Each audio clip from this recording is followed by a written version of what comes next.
POCSO में एक सबसे एक्सट्रीम पनिशमेंट जो उसको मिली है आजीवन कारावास की, वो इस वजह से मिली है कि वो एक एमएलए है, पब्लिक सर्वेंट है। तो एक पब्लिक सर्वेंट जो उसके पास अथॉरिटी होती है, मान लो यहाँ पे आपने आसपास कोई इंसान है जिसके पास बहुत अथॉरिटी है, वो अपनी अथॉरिटी का मिसयूज करता है और रेप जैसा जघन्य अपराध करता है, तो उसकी सीरियसनेस और बढ़ जाती है।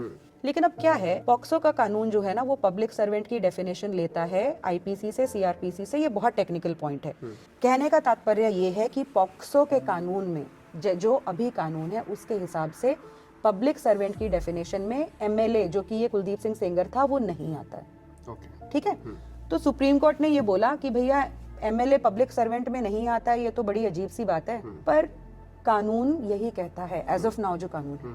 और सुप्रीम कोर्ट की एक जजमेंट है 7 जजेस की बेंच की, जिन्होंने कहा है, ठीक है, कि एमएलए जो है वो पब्लिक सर्वेंट की डेफिनेशन है। तो उन्होंने कहा कि ये जो सब चीज हुई है, दिल्ली हाई कोर्ट का जो जजमेंट आया है, उसमें जिस पॉइंट्स पे दिल्ली हाई कोर्ट ने जजमेंट दिया है, वो क्वेश्चन ऑफ लॉ की डेलिब्रेशन करना जरूरी है उसके ऊपर।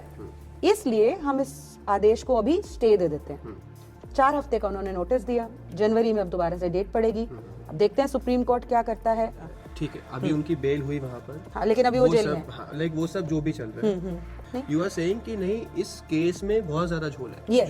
जो विक्टिम ने कुछ बोला है। Yes. तो I want to know that side. मैं वही बता रही हूँ, 2019 में मैंने ट्वीट्स डाली थी जिसमें मैंने भी ये लिखा था कि एक आदमी इतना ताकतवर जिसने रेप किया और वही एक्सीडेंट भी करवा दिया, मर्डर भी करवा दिया, ऐसे आदमी को तो फांसी की सजा होनी चाहिए। ये मेरी पब्लिक स्टेटमेंट्स हैं। मैंने पढ़ी वो ट्वीट, क्योंकि मैं भी उस समय पे बहुत आक्रोशित थी, बहुत ही ज्यादा गुस्से में थी। एक मजाक उड़ाया जा रहा था कानून का, एक पावर का जिसे एक्सट्रीम डिस्प्ले कहते हैं, वो हमारे सामने हो रहा था। जो मूवीज में देखते हैं, जो मूवीज में देखते हैं, यू नो, एक्चुअली यूं लग रहा था कि भैया जो मूवीज में हम देखते हैं वो एक्चुअल में रियलिटी में हो रहा है। तो मैं भी बहुत ज्यादा इस चीज के इस बंदे को सिवियरेस्ट पनिशमेंट मिले इसके पक्ष में थी। पर उसके बाद जो है, उनकी बेटी ने मुझे कांटेक्ट किया और उन्होंने मुझे बोला कि हम आपसे सिर्फ एक गुहार लगा रहे हैं। आप ये कह रही हैं कि हमारे पिता को फांसी पे टंगा दिया जाए, हम आपसे यही गुहार लगा रहे हैं कि आप एक बार इस केस को देख लो, बस देख लो। उसके बाद आप जो ओपिनियन बनाओ वो आपकी वो है,